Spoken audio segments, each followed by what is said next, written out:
Shipwreck by Richard Platt.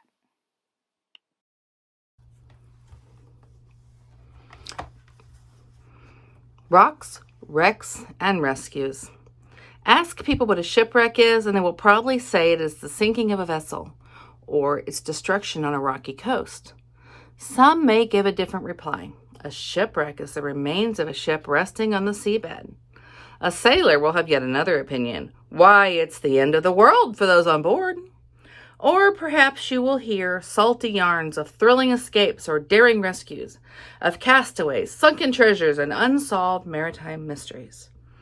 An archaeologist is likely to think that shipwrecks are fascinating views of the past, frozen in time, like stopped clocks. All of these answers are right. A shipwreck can mean many things to many people. The pages that follow offer a glimpse of all these possibilities.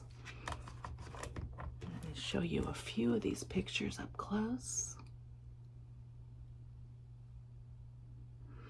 This one is interesting. This is a ghost ship. Not every shipping disaster leads to a wreck. Some end much more mysteriously. Cast adrift on the Atlantic Sea, the sailing ship Mary Celeste was found empty but undamaged in December of 1872. An abandoned meal lay on a table in the cabin, and the cargo of alcohol was untouched. Nobody has ever been able to explain what happened to the crew.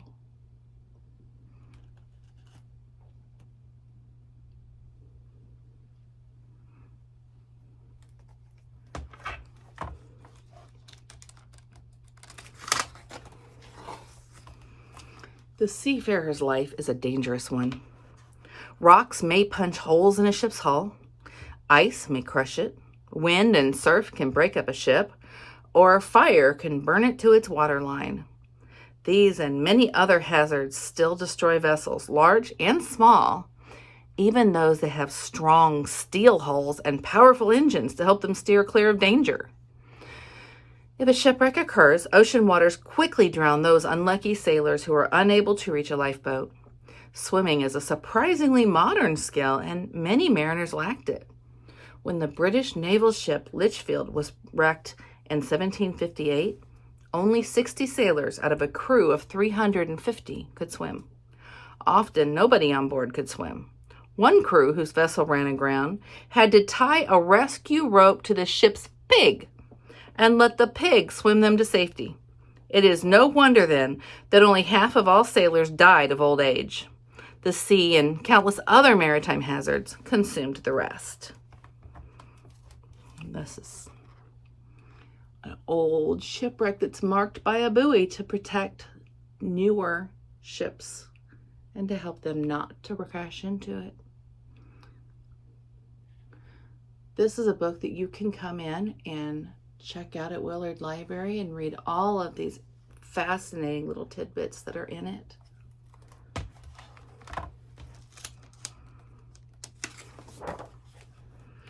The mariners who crossed the Mediterranean Sea more than 3,400 years ago set out from at least 7 great civilizations on its shores and islands.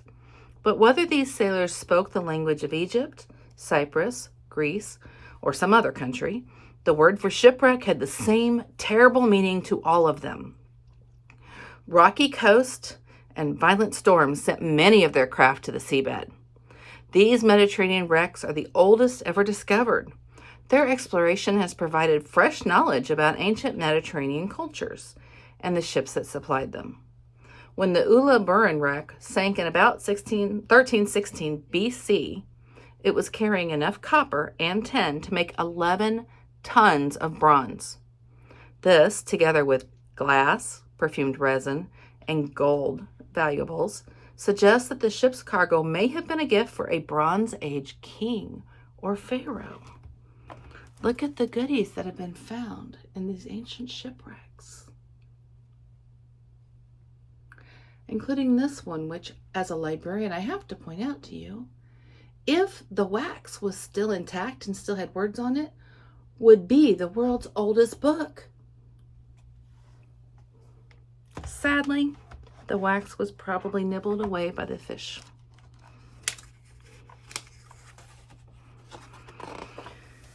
A shipwreck is a tragedy for the families of those who drown, but it's also an expensive calamity for the ship's owner or the merchant with goods in the hold. Recovering these enormous financial losses was the aim of the first desperate attempts to raise ships or their cargoes.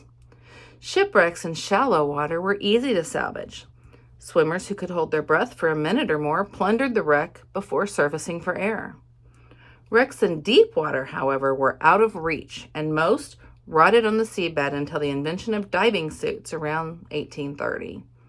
Scientific study of wrecks underwater started a century later, but archaeologists only began to supervise divers and to record wrecks methodically in the 1950s. Here's some things that have been found, some old cannons. What do you think of that? Here we go. And let's look at some irony here. The Greek god of the sea, Poseidon, was found in a shipwreck. This is a copy or a model of an old ship.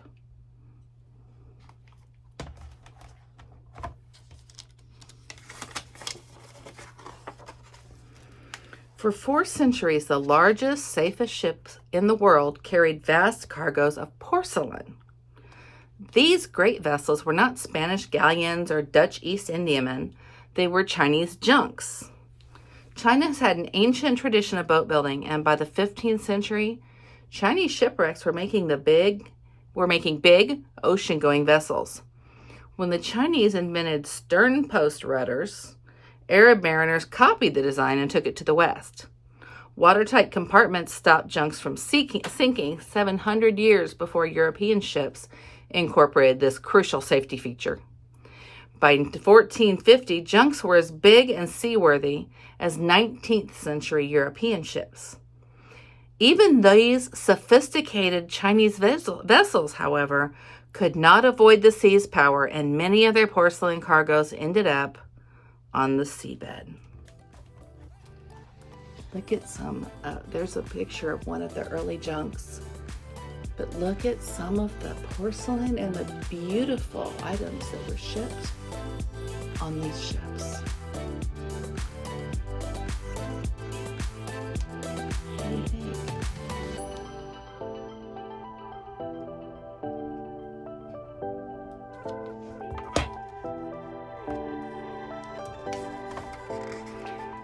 Join us tomorrow and we'll learn about